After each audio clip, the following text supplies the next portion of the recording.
నెల్లూరులో murder plan ప్రకటించింది MLA Kotamreddy Sridhar Reddy హత్యకు ప్లాన్ అంటూ ఓ వీడియో వెలుగులోకి వచ్చింది. మర్డర్ ప్లాన్లో ఉన్నదంతా టీడీపీ కార్యకర్తలే. కోటంరెడ్డి బ్రదర్స్, రూప్ కుమార్ అనుచరులే వీడియోలో ఉన్నారు. ఉద్దేశపూర్వకంగానే వీడియో రికార్డింగ్ చేశారని ప్రచారం జరుగుతుంది. వీడియోలో ఉన్నది జగదీష్, వినీత్, మహేష్. జగదీష్ కోటంరెడ్డి శ్రీధర్కి గిరికి అనుచరుడిగా ఉన్నాడు. అలాగే మహేష్ కోటంరెడ్డి గిరికి అనుచరుడిగా ఉన్నాడు. వినీత్ రూప్ కుమార్ యాదవ్కు అనుచరుడిగా ఉన్నాడు. వీళ్ళ మధ్యే కోటంరెడ్డి మర్డర్ ప్లాన్ అంటూ చర్చ జరిగింది. వాళ్ళే చంపేస్తారంటూ జగదీష్ వీడియోలో వ్యాఖ్యానించాడు. ఈ వీడియో ఎందుకు రికార్డ్ చేశారని పోలీసులు ఆరా తీశారు. దీనికి సంబంధించి పూర్తి డీటెయిల్స్ మా కరెస్పాండెంట్ లోకేష్ మనకు అందిస్తారు. లోకేష్, డీటెయిల్స్ ఏంటి? కార్తిక్, నెల్లూరు నగరానికి సంబంధించి రూరల్ ఎమ్మెల్యేగా ఉన్నటువంటి కోటంరెడ్డి శ్రీధర్ రెడ్డిని హతమార్చాలి అని చెప్పి కూడా ఒక 7 మంది యువకులు ఒక రూమ్ లో మాట్లాడుకున్నటువంటి వీడియో రాజకీయ వర్గాల్లో తీవ్ర చర్చనీయాంశంగా మారింది.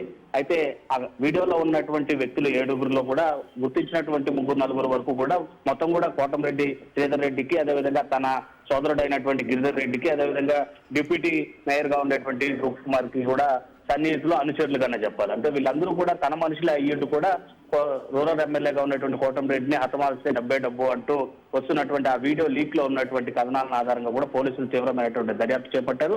ఇది ఏమైనా డైవర్షన్ పాలిటిక్స్ కోసం ప్లే చేస్తున్నటువంటి వీడియోనా, లేకపోతే నిజంగానే మర్డర్ ప్లాన్ జరిగిందా అనేటువంటి అంశాలపైన పోలీసులు తీవ్రంగా దానిపైన ఆరా తీస్తున్నటువంటి పరిస్థితి. ఇప్పటికే జగదీష్ ని గంజాయి కేసులో 4 రోజుల ముందు అరెస్ట్ చేసినటువంటి నేపథ్యంలోనే మిగిలినటువంటి వీడియోలో ఉన్నటువంటి వ్యక్తుల కోసం తీవ్రంగా గాలింపు చేయడమే కాకుండా దాని వెనక ఉన్నటువంటి పాత్రదారులు, సూత్రధారుల పైన కూడా పోలీసులు తీవ్రమైనటువంటి ఆరా తీస్తున్నటువంటి పరిస్థితి.